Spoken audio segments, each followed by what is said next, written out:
kembali kajian kita di pagi hari ini. Masih diberikan kesempatan untuk berkehidupan. Saat sebagian saudara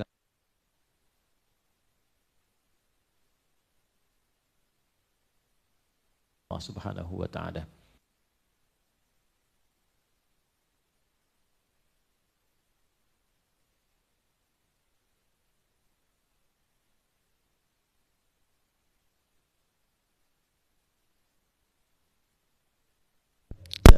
Dibeli butuh perjuangan dan alhamdulillah sampai detik ini kita masih beriman, dan di antara sekian orang yang mengatakan beriman, kita masih diberikan oleh Allah kemampuan untuk membuktikan iman itu dengan memperbanyak amal saleh insyaallah hingga ke detik ini.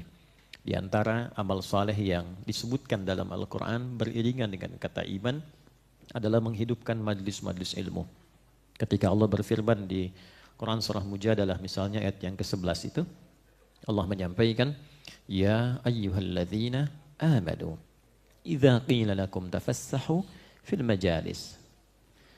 Hai orang-orang yang beriman. Nah, ternyata ikut ta'lim itu, mengaji itu dibukanya oleh Al-Quran pakai iman. Ini memberikan banyak dampak pengertian dan pemahaman. Yang pertama, bahwa hanya orang-orang yang punya iman, yang dengan imannya menggerakkan hatinya itu untuk datang mengaji. Jadi tidak mudah, tidak semua orang yang mengatakan muslim punya kecenderungan untuk mau mengaji. Jadi iman itu yang menggerakkan kita untuk datang. Dan yang kedua, ada pemahaman juga yang sangat menarik. Ada ciri khas majlis-majlis ilmu yang diisi dengan iman.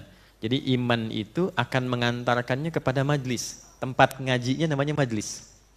Saya pernah tegaskan makna ini kan. Dari kata jalasa. Jalasa itu artinya berpindah dari keadaan rendah ke tinggi. Asalnya bukan duduk. Asalnya itu perpindahan dari rendah ke tinggi. Lawannya berpindah dari tinggi ke rendah, itu namanya qu'ada. Qu'ada. Sifatnya namanya qu'ud. Jadi kalau ada orang yang sholat agak kesulitan berdiri karena mungkin sakit tertentu, dia harus duduk. Berdiri kan tinggi ya. Kemudian dia turun rendah kan. Nah itu pindahnya namanya qu'ud. Dari kata qu'ada. Ya, ada orang yang aktif kerja. Aktif kemudian harus selesai purna bakti, rendah istirahat. Taqa'ad, pensiun, istirahat. Karena itu di Al-Quran, orang yang tak bisa sholat berdiri, dia boleh duduk menggunakan qu'udan, bukan julusan. Ya, misal di Al-Quran surah keempat, An-Nisa, di ayat ke-103. فَإِذَا قَضَيْتُمُ الصَّلَاةَ فَاذْكُرُوا اللَّهَ قِيَامًا وَقُعُودًا. Bukan wa julusan. Nah ini detilnya diksi Al-Quran. Pilihan katanya itu detil, spesifik, sesuai konteks. Nah, ini nggak mungkin ada manusia bisa begini, membuat seperti itu mustahil. Ya, ini menunjukkan orang ahli bahasa itu, khususnya bahasa Arab, baca Quran aja itu potensi berimannya akan sangat tinggi. Ya, kenapa? Karena rangkaiannya mustahil ditemukan dari untayan-untayan karya manusia itu mustahil.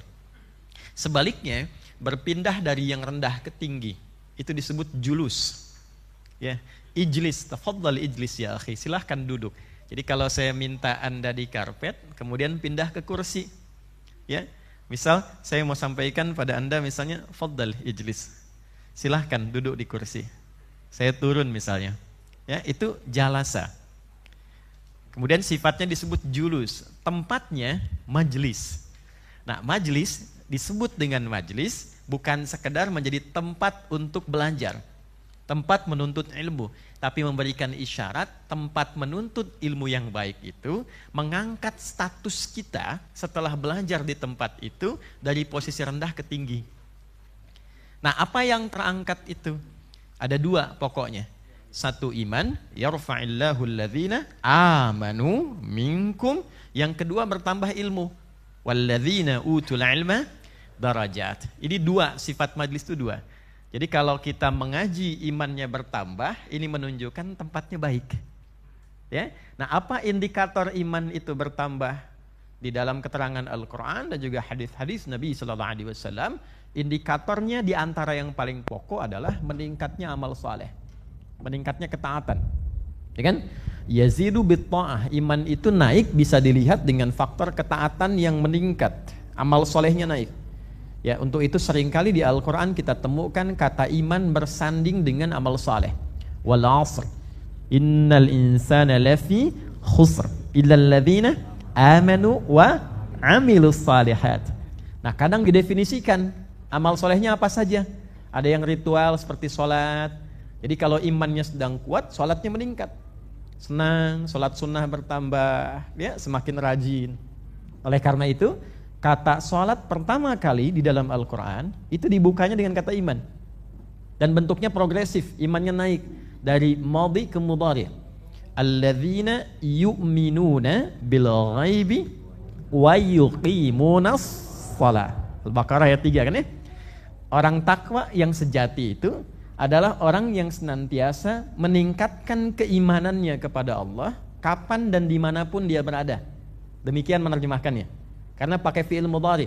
Mudhari itu kalau diterjemahkan kini, konsisten, dan selanjutnya sampai ke depan. Present, continuous, and future. Jadi sekarang terus berlangsung dan sampai kapanpun. Jadi orang takwa yang sejati itu dia berusaha mengupgrade iman, menaikkan imannya di setiap kesempatan dan kapanpun dia berada. Jadi bukan cuma di masjid, di kantor imannya dia jaga, di rumah imannya dia jaga, sesuai dengan peran kehidupannya. Di rumah misalnya jadi ayah, jadi suami, di kantor jadi karyawan, jadi pimpinan. Jadi bekerjanya pakai iman, ya, berumah tangganya pakai iman, belajarnya pakai iman. Nah ini ketika datang ke majelis ilmu, dia belajar, imannya naik, tandanya amal solehnya meningkat. Di saat yang bersamaan, semangat untuk amal solehnya meningkat, tapi ilmunya juga dapat. Jadi jangan sampai meningkat keinginan untuk beramal, tapi ilmunya kosong. Nah, ini nanti potensi berbahayanya juga akan muncul. Ya, saya dulu misalnya agak jarang sholat, sekarang pengen meningkatkan sholat. Ya nggak apa-apa lah supaya lebih meningkat, duhur tambah 1 rakaat jadi 5 misalnya. Nah, ini kan minim pengetahuan jadi masalah. Ya. Nah, sekarang pertanyaannya, adakah di antara perjalanan kehidupan kita waktu-waktu, kondisi, tempat-tempat yang dengan itu bisa memotivasi kita meningkatkan iman? Karena manusia itu makhluk yang tercipta dengan motivasi. Jadi ingin mengerjakan sesuatu itu kalau ada motivasinya. Apa motivasinya? Bapak Ibu kalau nggak ada faktor yang mendorong, memotivasi ke sini, nggak akan datang kan? Ya kan? Nah, coba saya tanya deh ya. Pilih mana? Kalau di saat yang bersamaan jam 8 ada pengajian Ustadz Adi di An-Nur dengan pembagian uang 1 juta di Monas misalnya.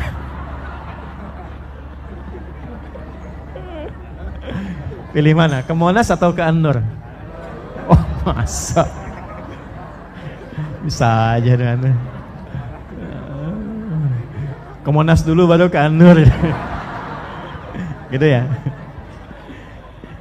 Oke. Okay. Nah, jadi biasanya begitu. Kenapa masuk kampus di kampus A? Karena ada keinginan tertentu dan seterusnya. Jadi saya berikan sedikit gambaran. Ada tempat, ada hari, ada waktu sifatnya secara khusus. Tempat yang kalau kita kunjungi iman bertambah. Misal Mekah.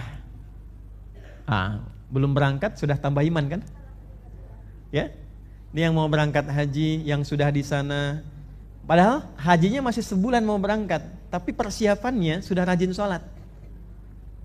Jadi kalau ada, maaf sekali lagi, kalau dititipkan oleh Allah harta yang kita duga lebih dari kebutuhan kita untuk konsumsi, kemudian ingin digunakan itu untuk jalan-jalan misal, maka rumusnya di Quran, cari tempat yang sekiranya dengan kita kunjungan ke situ bisa meningkatkan iman.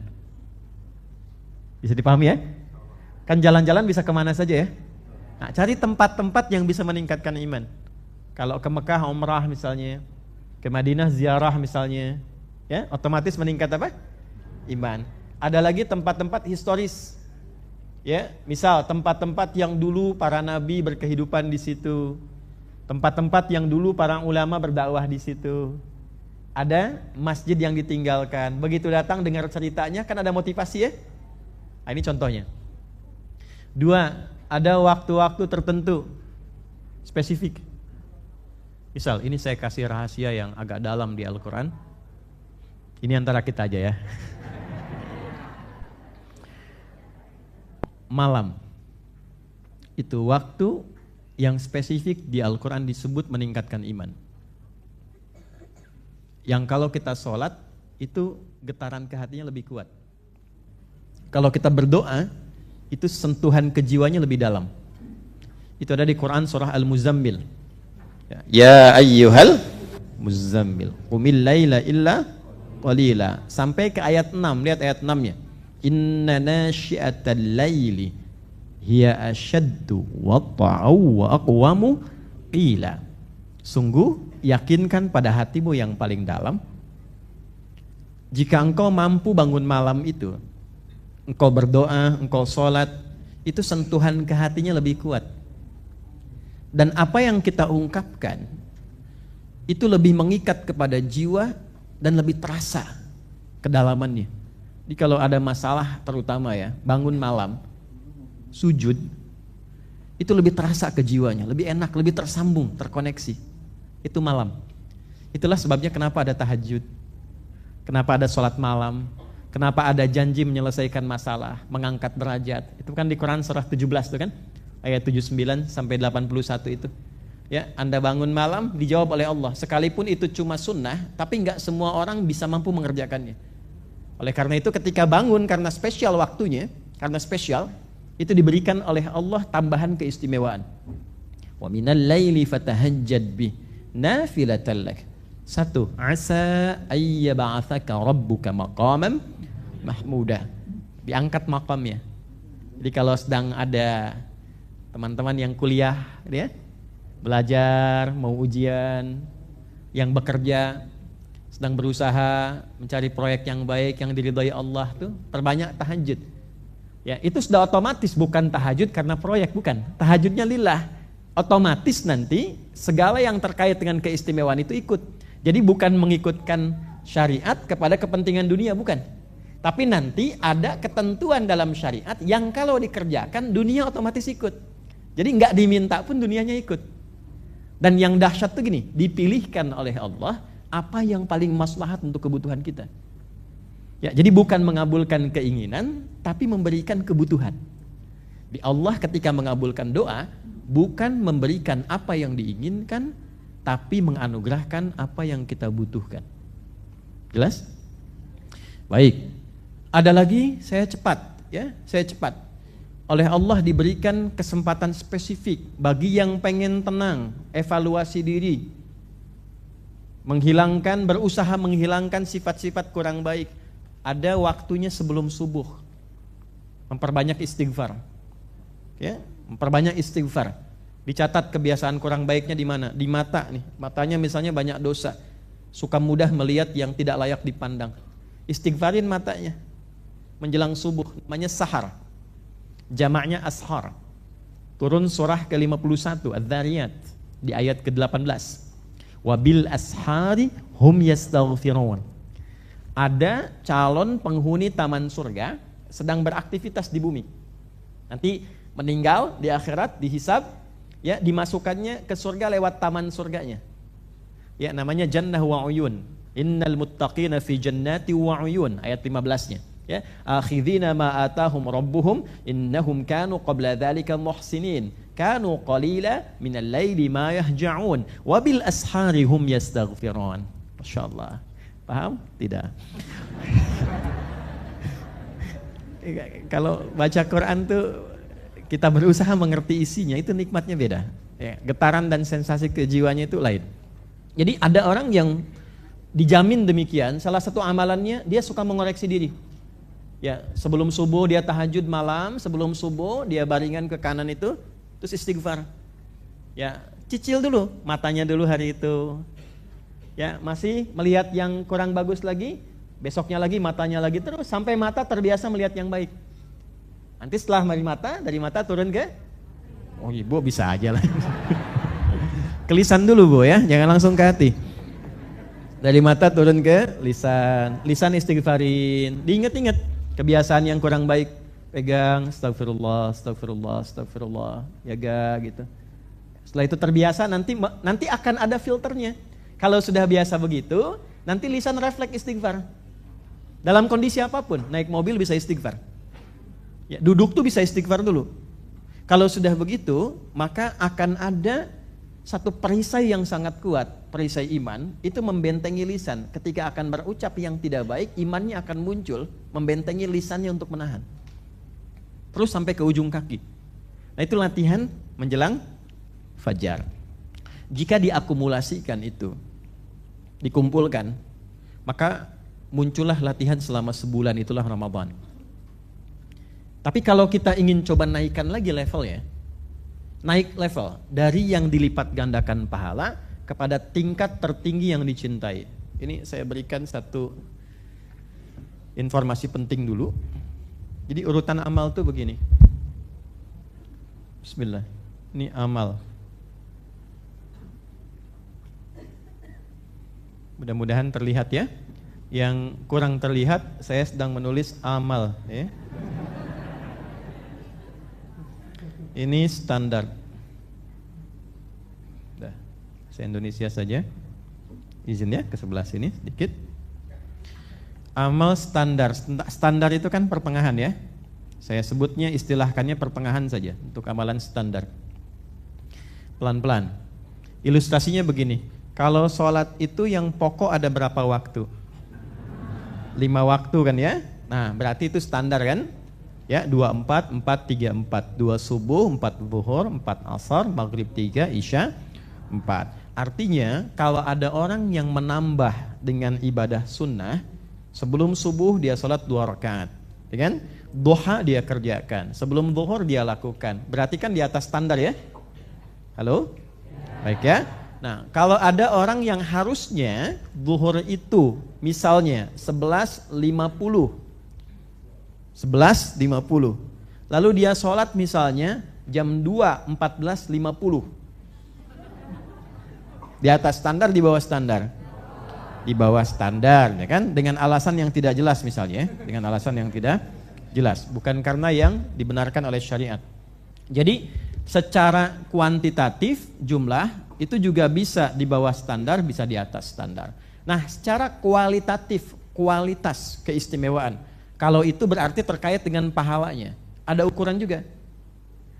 Kalau Allah Subhanahu wa ta'ala ingin membuat dan menunjukkan satu amal yang istimewa, biasanya cirinya disertakan pahala yang berlipat di dalamnya, di luar batas standar.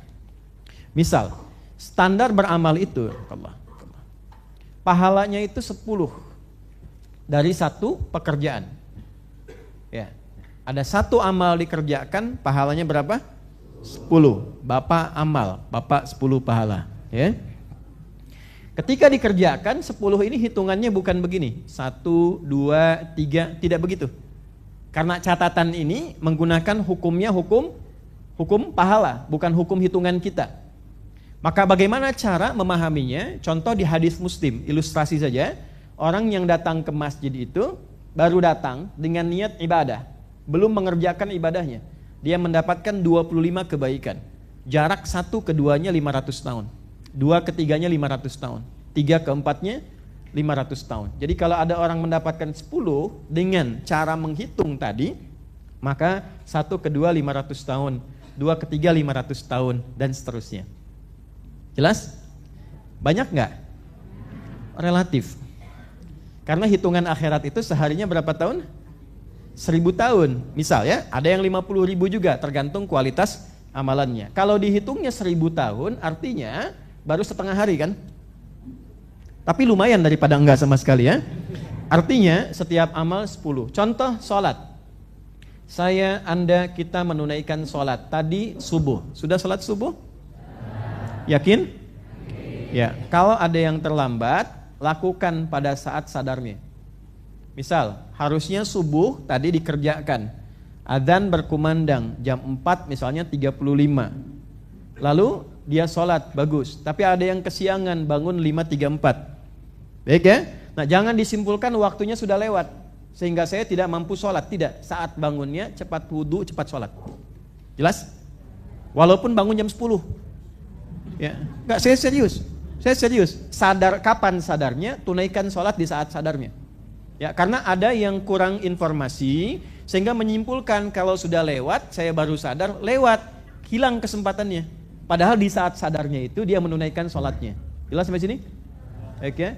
Kenapa ini penting saya tekankan? Waktu saya di Tripoli mengisi acara di bulan Ramadan, menjelang maghrib, 5 menit lagi kurang lebih mau maghrib, ada pertanyaan, apa hukumnya orang puasa yang dia tidak sempurna sholatnya? Ya, saya langsung minta contohnya. Contohnya apa? Kasusnya bagaimana? Ada orang yang subuhnya tertinggal, belum sholat tapi tetap puasa. Saya balik tanya, Anda sudah sholat subuh belum tadi? Oke? Rupanya dia tertinggal bangun kesiangan, belum menunaikan sholat. Maka jawaban saya, tunaikan sekarang sholat subuhnya. 5 menit menjelang maghrib. Ya, tunaikan sholat subuhnya di saat sadarnya. Jelas sampai sini? Ya, tapi jangan disengaja. Dosa. Ya, makanya jangan pernah potong ceramah itu. Ya, pemahamannya bisa salah nanti.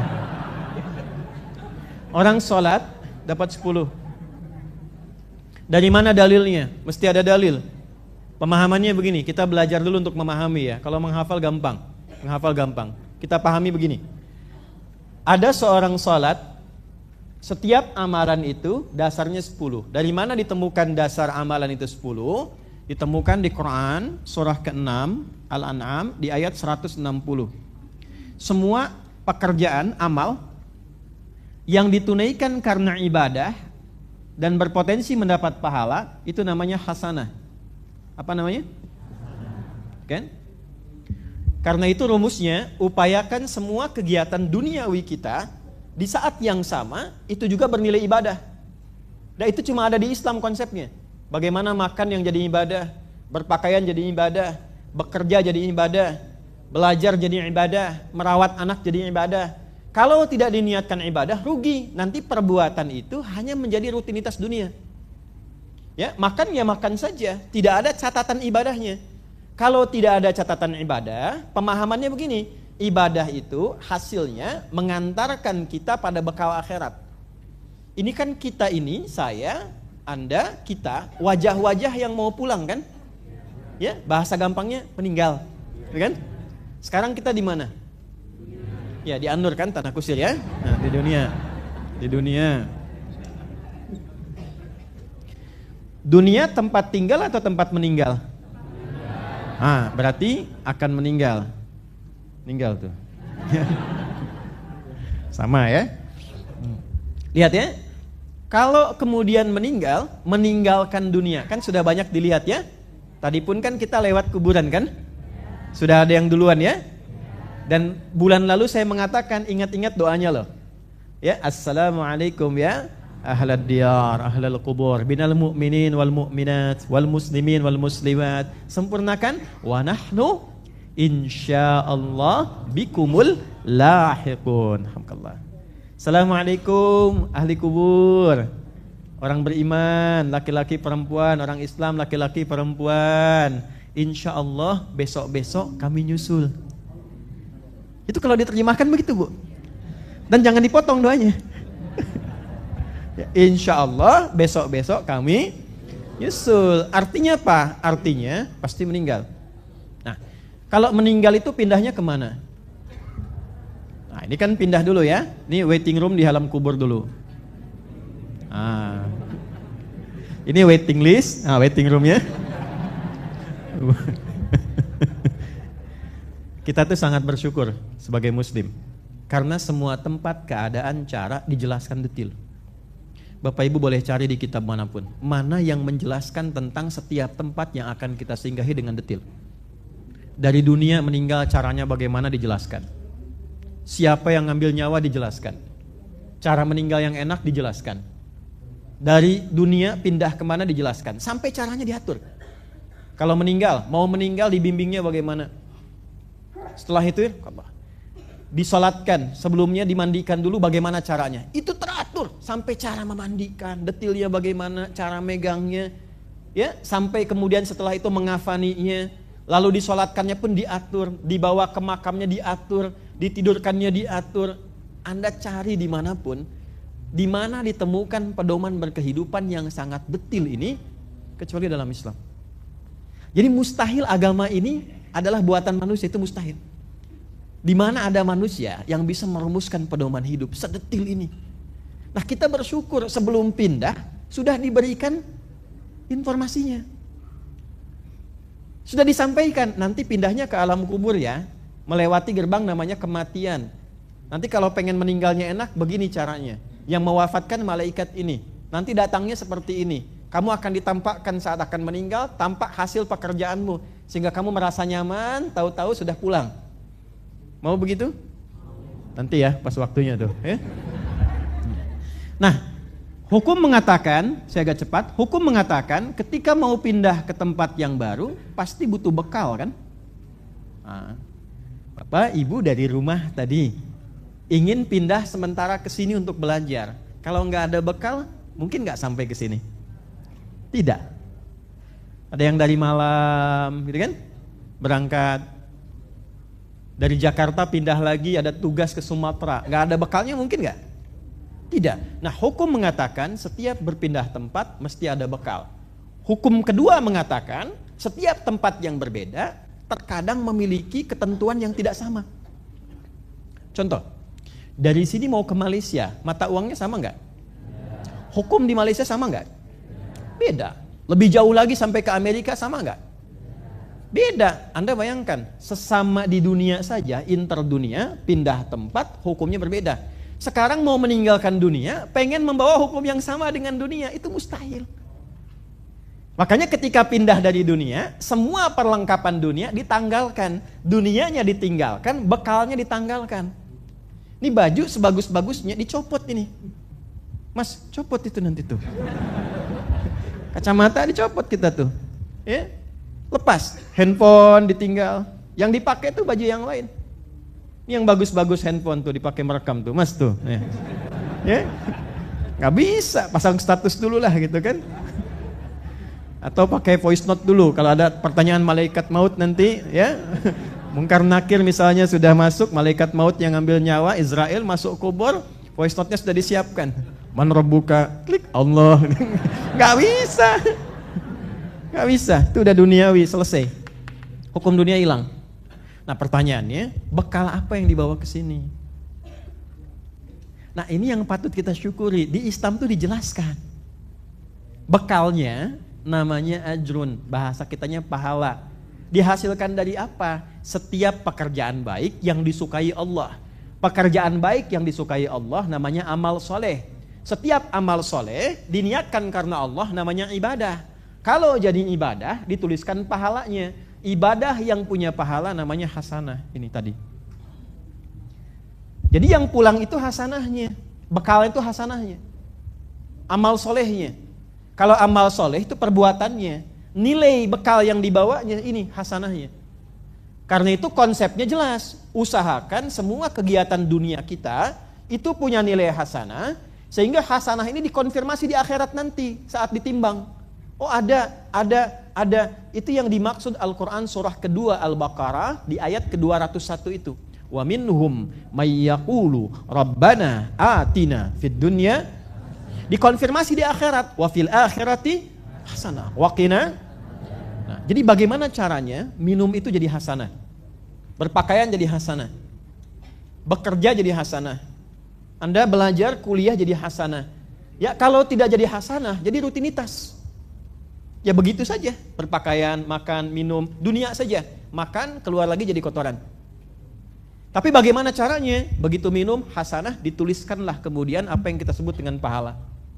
Nah, teori yang kita sering sebut dalam urusan dunia, di Quran bukan teori, tapi kepastian sifatnya. Ya, maka kepastiannya disampaikan di Quran surah yang ke-6 di ayat 160. Man jaa'a bil hasanati falahu asyru amthaliha. Yang mengerjakan satu kebaikan dengan